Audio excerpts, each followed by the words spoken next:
Sorry.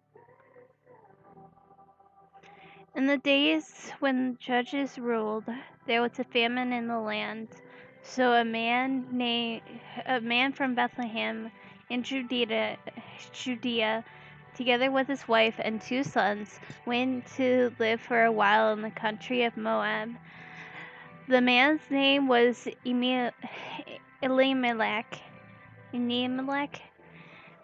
His wife's name was Naomi. The name of his 2 sons were Mal, Malone and Killian. They were uh,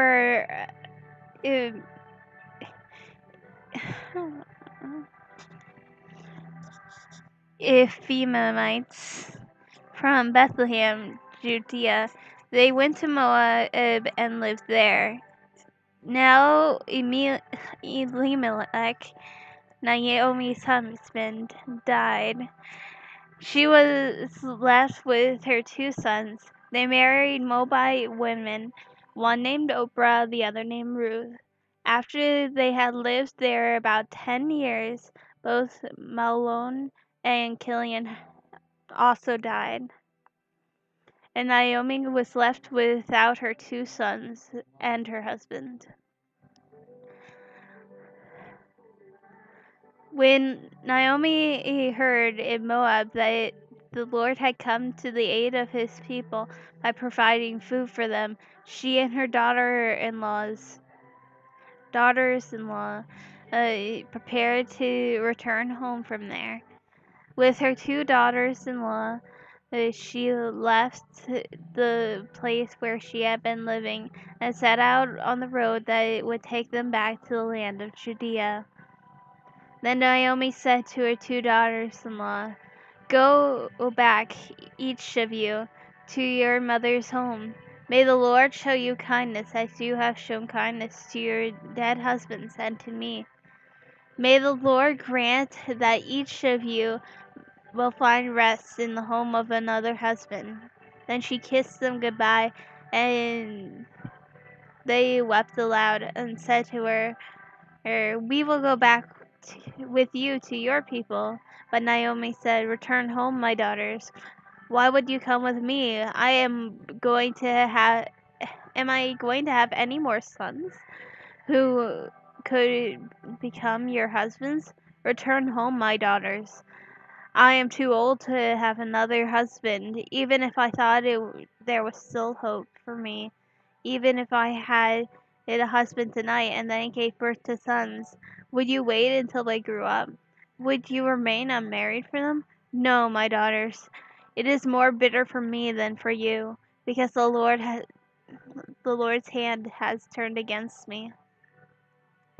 At this they wept aloud again. Oprah kissed her mother-in-law goodbye, but Ruth clung to her. "Look," said Naomi, "your sister-in-law is going back to her people and her gods. Go back with her."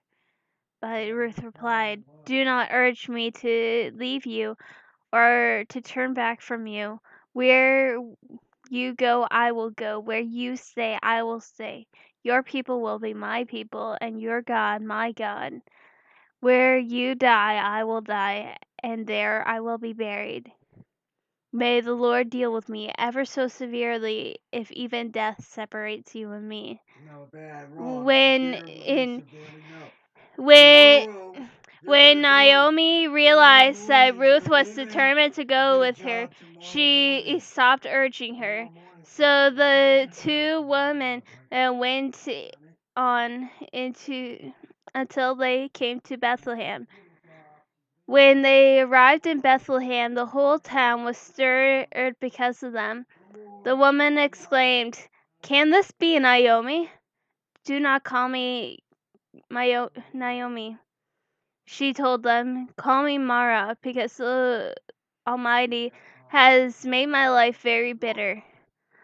I went away full, but the Lord has brought me back empty. Why call me Naomi? The Lord has afflicted me. The Almighty has brought misfortune upon me." So Naomi returned from Moab, accompanied by Ruth the Moabite, her daughter-in-law, arriving in Bethlehem as the barley harvest was beginning. I need the next chapter.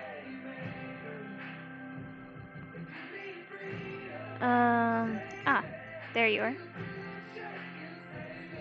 Now Naomi had a relative on her husband's side, a man of standing of the clan of Elimelech, whose name was Boaz. And Ruth the Moabite said to Naomi, "Let me go to the fields and pick up the leftover grain behind anyone whose eyes I find favor." Naomi said to her, "Go ahead, my daughter." So she went out, entered a field, and began to glean behind the harvesters.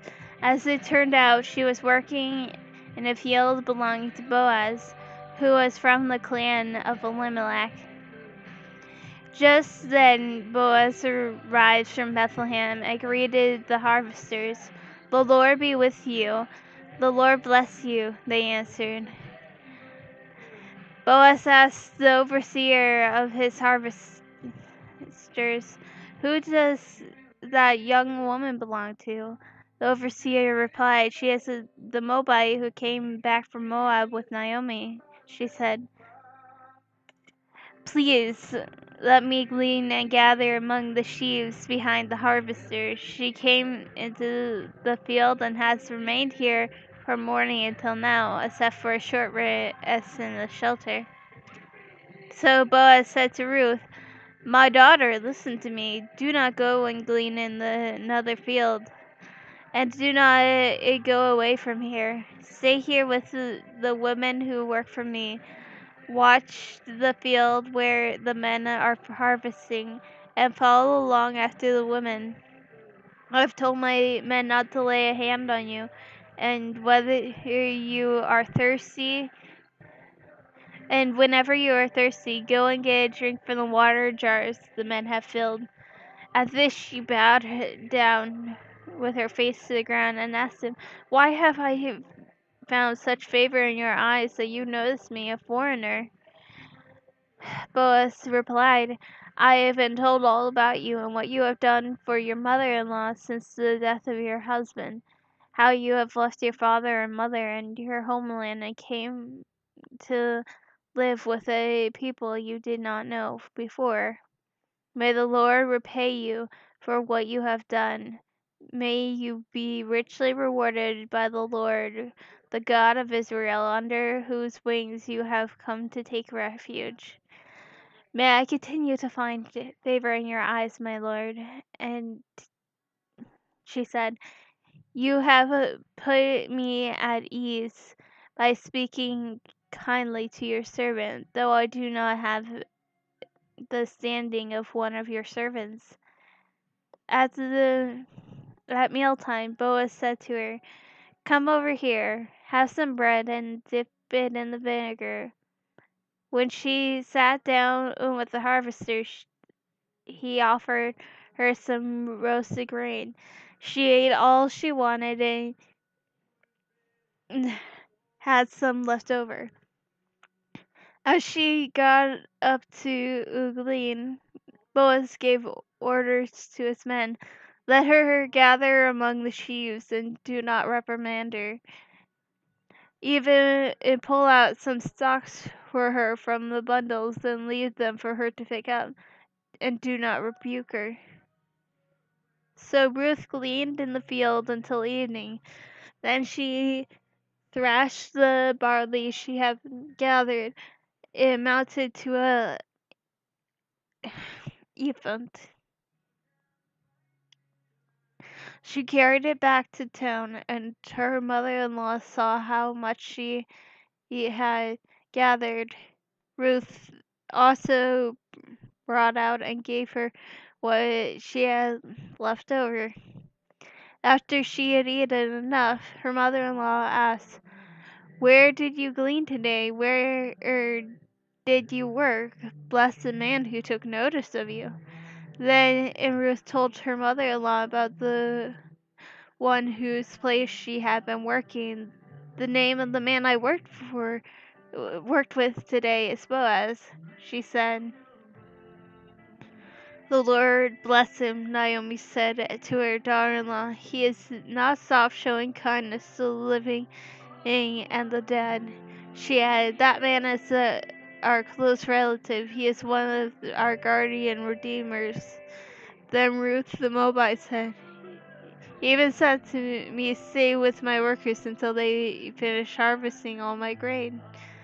Naomi said to Ruth, her daughter-in-law, "It would be good for you, my daughter, to go with the women who work for him, because in someone else's field you might be harmed." So Ruth stayed close to the women of Boaz to glean until the barley and wheat harvests were finished, and she lived with her mother-in-law.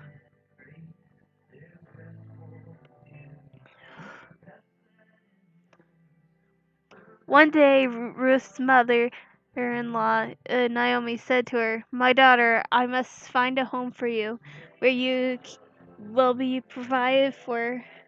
You will be well provided for." Now Boaz, with whose woman you have worked, is a relative of ours. Tonight he will be windowing barley on the threshing floor. Wash, put on perfume, get dressed in your best clothes, then go down to the threshing floor. But do not let him know you are there until he has finished eating and drinking. When he lies down, note the place where he is lying. Then go and uncover his feet and lie down. He will tell you what to do." "I will do whatever you say," Ruth answered. So she went down to the threshing floor and did everything her mother-in-law had told her to do. When Boaz had finished eating and drinking, it was and was in good spirits, he went down to lie at the far end of the grain pile. Ruth approached quietly, uncovered his feet, and lay down. In the middle of the night something startled the man. He turned, and there was a woman at his feet. "Who are you?" he asked. "I am your servant Ruth," she said. "Spread the corner of your garment over me, since you are a guardian redeemer of our family." "The Lord bless you, my daughter," he replied. "This kindness is greater than that which you showed earlier. You do not run after younger men, whether rich or poor. And now, my daughter, don't be afraid. I will do for you all you ask. All the people of my town know you are a woman of noble character. Though it is true I am a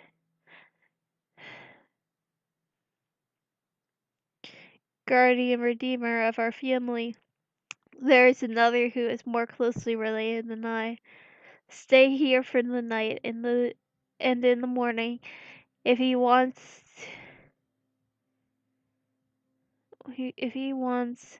to do his duty as your guardian redeemer, good, then let him redeem you. But if he is not willing, as surely as the Lord lives, I will do it. Lie here until morning." So she lay at his feet until morning, but not got up before anyone could be recognized. And he said, "No one must know that a woman came to the threshing floor." He also said, "Bring me the shawl you are wearing and hold it out." When she did so, he poured 6 measures of barley and placed the bundle on her. Then he went back to town. When the daughter came to her mother-in-law, Naomi asked, how did it go, oh, my daughter?"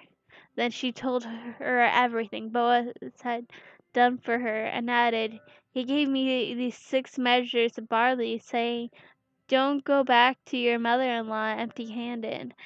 And Naomi said, "Wait, my daughter, until you find out what happens, for the man will not rest until the matter is settled today." One more chapter. Oy. Meanwhile, Boaz went up to the town gate and sat down. There just Meanwhile, Boaz went up to the town gate and sat down there, just as the guardian redeemer he had mentioned came along. Boaz said, "Come over here, my friend, and sit down." So he went over and sat down. Boaz took 10 of the elders of town and said, "Sit here," and did so. Then he said to the guardian redeemer, "Naomi, who has come back from Moab, is selling a piece of land that belongs to our relative Elimelech. I thought I should bring the matter to your attention and suggest you buy it in the presence of these seated here, and in the presence of the elders of my people. If you will redeem it, if you will redeem it, do so. But if you will not, then tell me, so I will know. Oh, for no one has the right to do it except you, and I am next in line." "I will redeem it," he said. Then Boaz said, "On the day that you buy the land from Naomi, you also acquire Ruth the Moabite, the, the dead man's widow, in order to maintain the name of the dead the name of the dead was his property." At that, the guardian redeemer said, "Then I cannot redeem it, because it might endanger my own estate. You redeem it yourself. I cannot do it." Now, in earlier times in Israel, for redemption and transfer of property to become final, one party took off a sandal and gave it to the other. This was the method of legalizing transactions in Israel. So the guardian redeemer said to Boaz, "Buy it yourself," and removed the sandal. Then Boaz announced the elders and all the people, "Today you are witness that I have bought from Naomi all the property of Elimelech, Kilion, and Malion. I have also acquired Ruth the Moabite, Malion's widow, as my wife, in order to maintain the name of the dead with his property, so that his name will not disappear from among his family or from his hometown. Today you are witness." Then the elders and all the people at the gate, "We are witness. May the Lord make the woman who is coming into your home like Rachel and Leah, who together built up the family of Israel. May you have standing in Ephraim and be famous in Bethlehem through the offspring the Lord gives you by this young woman. May your family be like Perez, whom Tamar bore to Judah."